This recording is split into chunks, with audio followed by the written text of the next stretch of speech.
Let us continue with our lesson, and since our registration as well as login functionality is perfectly working and we have already tested it through our Postman API tester, and the next step would be to create our task list.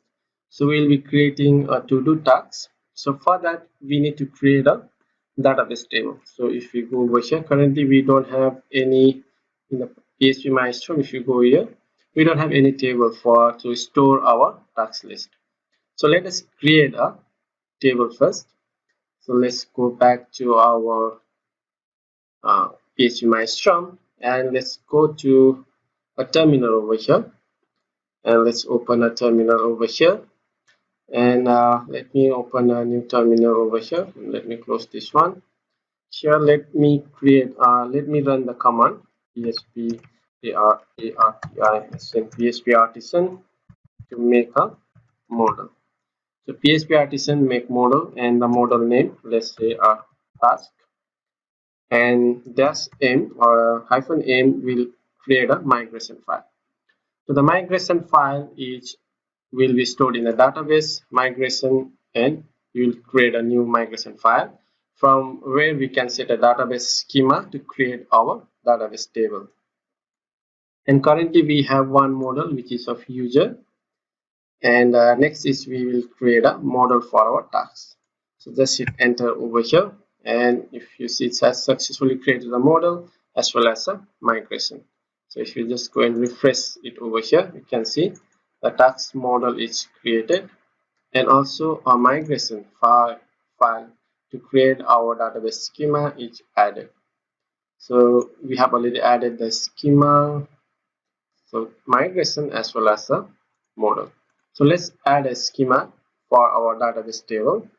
So first of all, let's create a table of a string. Let's say a string, and our column name would be of a title of a task, and let's give a length of a 25, and let's give another one table, and let's say text, and offer, let's say tax body. So it should be of, let's say, a content, or we can say as a body of a task.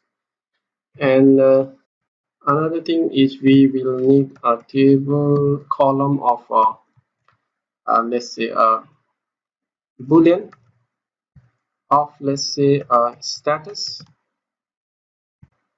and that should create a status for us. We want to check whether the task is complete or not, so we have a status, and title body status, and I think we should have something else for our task.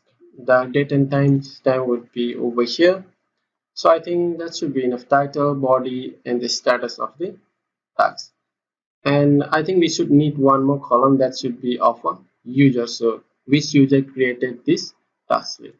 So for that, let me create one more column of a string, and we should call it as a user ID. Sorry, it should be of a user ID, and let's give as a user ID of our string, or we can just call it as an integer, and of a user ID. I think that should be fine. So we have ID, user ID, title, body, and status. So this is our database table schema, and whatever we have table, whatever name we have set over here, that will be created as our table. So let's go back into the terminal over here, and let us run the php artisan command, artisan, and we will, sorry for the spelling, so it should be artisan, php artisan, migrat, migrate. So when we run this migrate, it should go and run this migration file and create a table for us. So just hit enter, and if everything goes fine, that should go and create a table for us.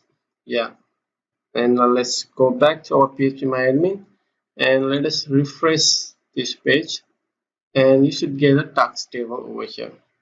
So the task table is created with ID, user ID, title, body, status, created date, and updated date. So we have successfully created our migration file, and our table is ready to use, and our model is also ready. So this model will hold the reference to our database table, which we have just created over here, which is of task. And we have successfully created a model.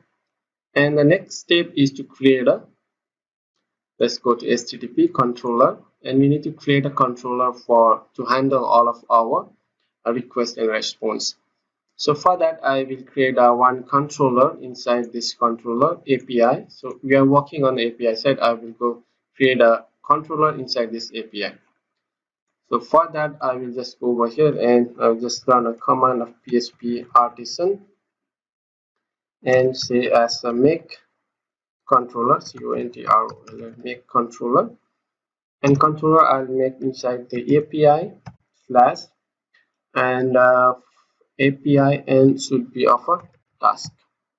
And inside this task, I will make a task controller, CONTROLLER, yeah, so controller. And you can just create a -r to create all of the route list, but I think we will not use a resource file, we'll just manually create. So let's hit enter, and that should create a controller for us.